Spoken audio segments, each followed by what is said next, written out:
Président de la Commission des lois de l'Assemblée nationale, Madame la Vice-présidente de la Commission des lois du Sénat, Mesdames et Messieurs les parlementaires, Madame la Directrice des affaires civiles et du Sceau, Monsieur le Procureur général près la Cour de cassation, Madame la Présidente de la Cour administrative d'appel de Paris, Monsieur le Premier Président de la Cour d'appel de Paris, Monsieur le Président du Tribunal judiciaire de Paris, Madame la Procureure de la République, Monsieur le Procureur national financier qui devrait nous rejoindre, Madame la Directrice de l'École nationale de la magistrature, Monsieur le Président du Tribunal de commerce de Paris, Monsieur le Président de la Commission nationale consultative des droits de l'homme, Monsieur le Conseiller, Mesdames et Messieurs les magistrats, Mesdames et Messieurs les professeurs, Mesdames et Messieurs les bâtonnières et bâtonniers, vice-bâtonnières, vice-bâtonniers, Mesdames et Messieurs les membres du Conseil national des barreaux, mes chères consoeurs, mes chers confrères, chers amis.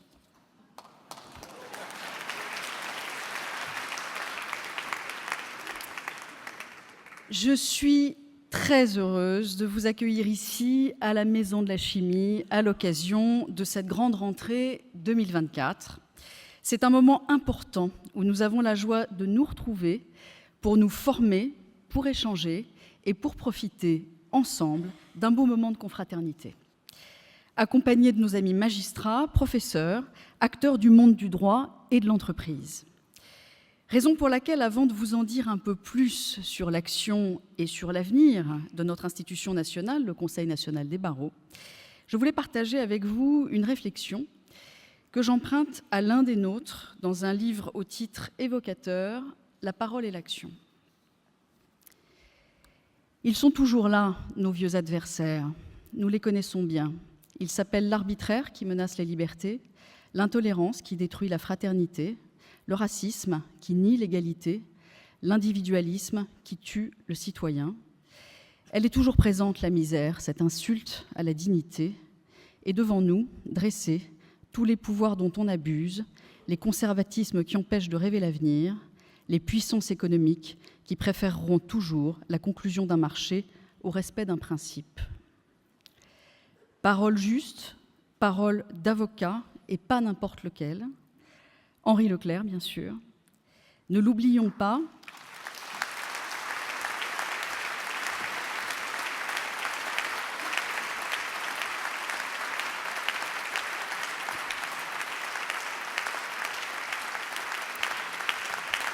Ne l'oublions pas.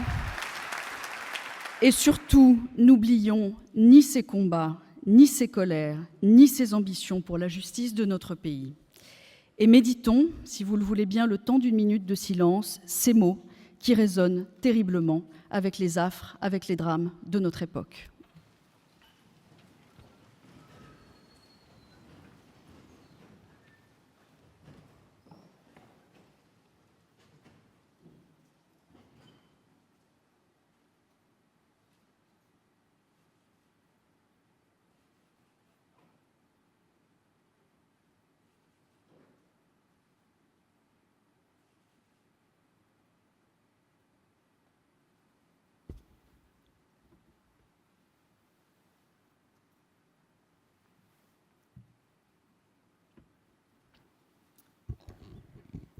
Mes chers amis,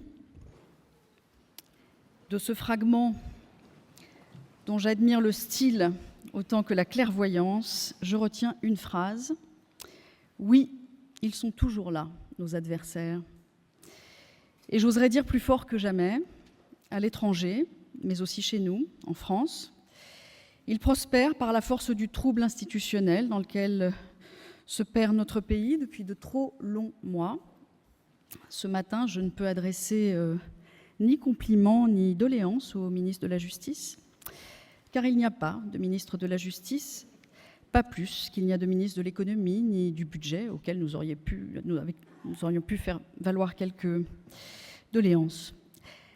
Alors bien sûr, il y a la continuité de l'État, l'administration au travail, l'application des réformes passées qui se poursuit, j'aurai l'occasion d'y revenir, parce que grâce à un travail exigeant et sans relâche, nous arrivons à obtenir des résultats. Mais sans volonté politique claire, sans majorité politique claire, que pouvons-nous espérer pour l'avenir ? Que pouvons-nous espérer pour la justice de notre pays? Et d'ailleurs, pouvons-nous encore espérer ou faut-il se préparer à craindre sans cesse les flèches de nos adversaires? Le message que je tiens à vous adresser ce matin est aussi simple que clair. Les avocats se battront pour qu'il n'y ait pas de retour en arrière. Nous nous battrons parce que nous avons la mémoire longue. Combien de décennies avons-nous demandé, attendu, espéré des États généraux la revalorisation du budget de la justice et un retour de la chancellerie à la place qui est la sienne, au cœur du régalien? Combien de temps avons-nous passé, avocats et magistrats, à réclamer à corps et à cri, ensemble, que notre quotidien soit considéré dans toute sa complexité? Un temps infini. Un temps infini où, pour toute réponse, nous avons eu des lois qui se sont enchaînées, ajoutant de la norme à la norme, de la complexité juridique à la complexité humaine, sans que ni les moyens financiers ni les moyens humains ne permettent de suivre le rythme, d'absorber les besoins et les attentes de nos concitoyens, et sans que personne ne prenne tout à fait la mesure de ce que nous étions en train de devenir, une société où plus personne ne fait confiance à la justice. Les preuves concrètes de cela, nous les observons tous. Le tribunal médiatique qui détruit des vies à force de fracas, le domaine de la violence qui est en extension constante, ou l'insécurité devenue le sentiment le mieux partagé par les Français. Pourtant, ces dernières années, il faut quand même le dire, il y a eu du mieux. Il y a eu un élan, une volonté sincère, puisque appuyée, enfin, par des moyens. Mais une volonté inachevée, puisque la défiance de nos concitoyens envers l'autorité judiciaire ne se dément pas. Pire, parce que la menace d'un basculement démocratique se fait de plus en plus palpable. Cette défiance, elle nous concerne tous parce qu'elle sert de marchepied aux radicaux de tous bords. Des radicaux qui se trouvent en situation d'apporter des fausses réponses, simplistes et dangereuses, à des débats pourtant nécessairement complexes. Ils remettent en cause la règle de droit au prétexte qu'elle serait devenue un obstacle à la sécurité de notre pays. Ils remettent en cause la légitimité du Conseil constitutionnel et jusqu'aux décisions de la Cour européenne des droits de l'homme. Ils remettent en cause l'indépendance des juges, la déontologie et la probité des avocats, leur secret professionnel.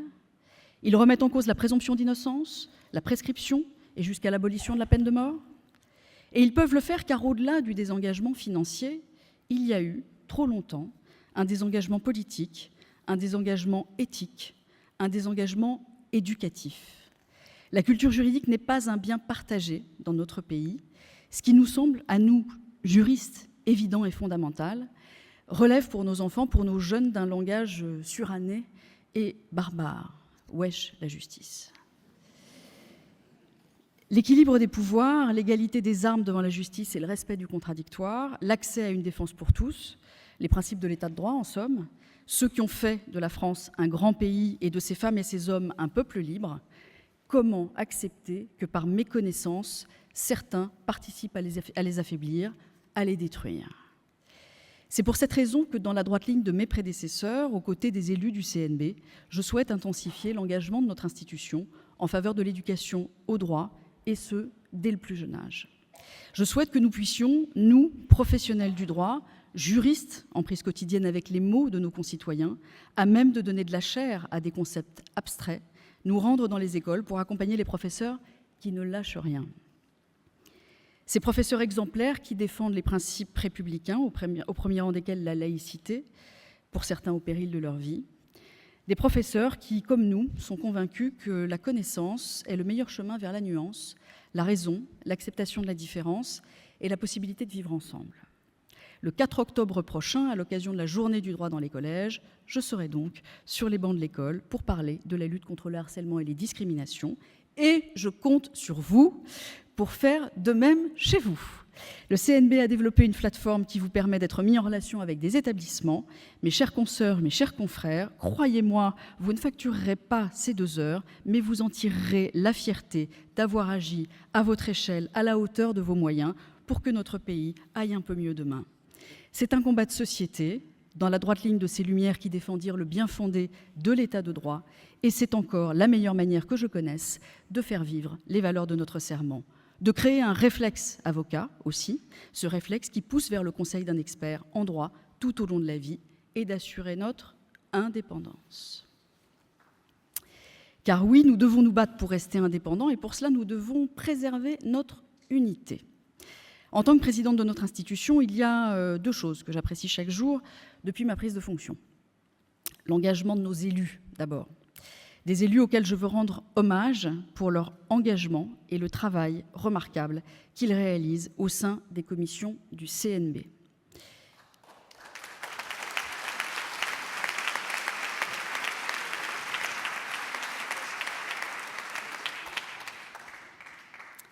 L'unité dont nous sommes capables ensuite. Malgré nos exercices, nos pratiques, nos territoires aux multiples différences, nous partageons les mêmes aspirations, les mêmes craintes et les mêmes combats.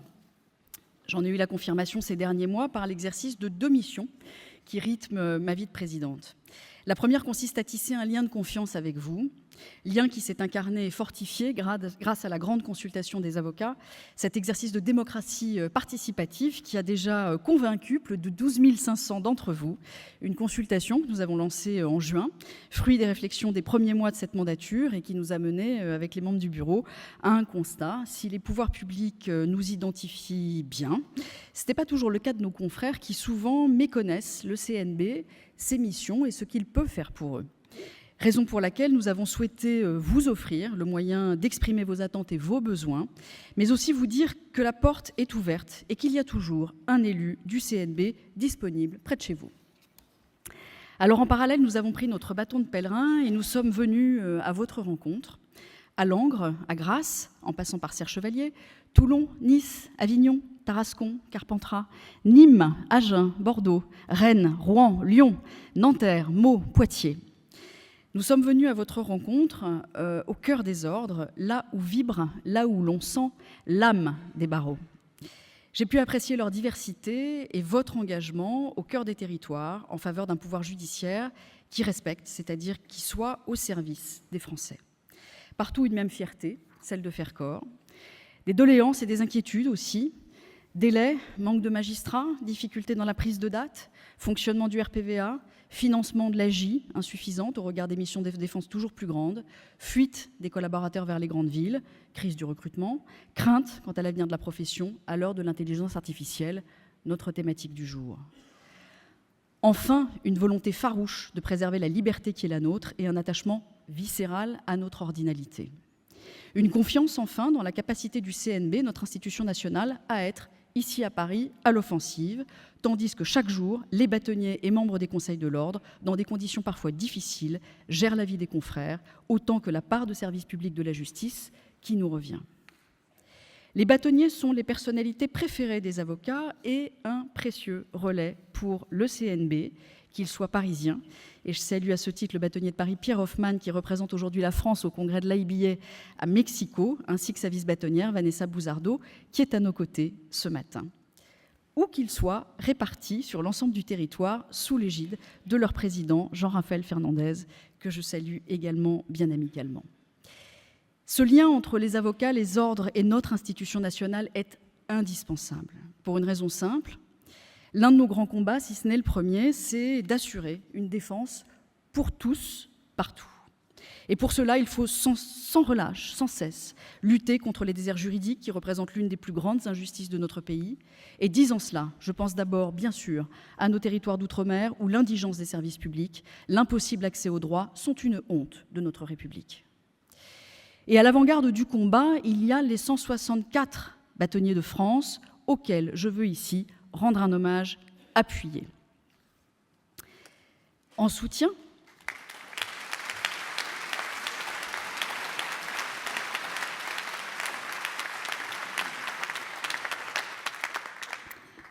il y a donc le CNB qui m'amène à ma deuxième mission, honorer votre confiance en étant à l'offensive auprès des pouvoirs publics. En la matière, nous portons deux objectifs complémentaires, améliorer la justice du quotidien et le quotidien des confrères. Si la justice est redevenue un chantier prioritaire de l'État, et je veux à cet égard saluer la pugnacité du garde des Sceaux Éric Dupond-Moretti, elle n'a malheureusement toujours pas les moyens de ses ambitions. Avec en moyenne 73 € dépensés par an et par habitant, la France ne se donne pas les moyens d'avoir le temps de retisser les liens de la confiance. 11 juges pour 100 000 habitants, alors que la médiane dans l'Union est d'un peu plus de 17. Quant à la durée d'écoulement au civil des affaires pendantes, nous montons à 637 jours en première instance, contre 237 en moyenne pour les pays du Conseil de l'Europe. Et que dire des plus de 78 000 personnes détenues, souvent dans des conditions indignes, alors même qu'il existe dans notre pays 61 570 places opérationnelles, une autre honte de la République. C'est peu dire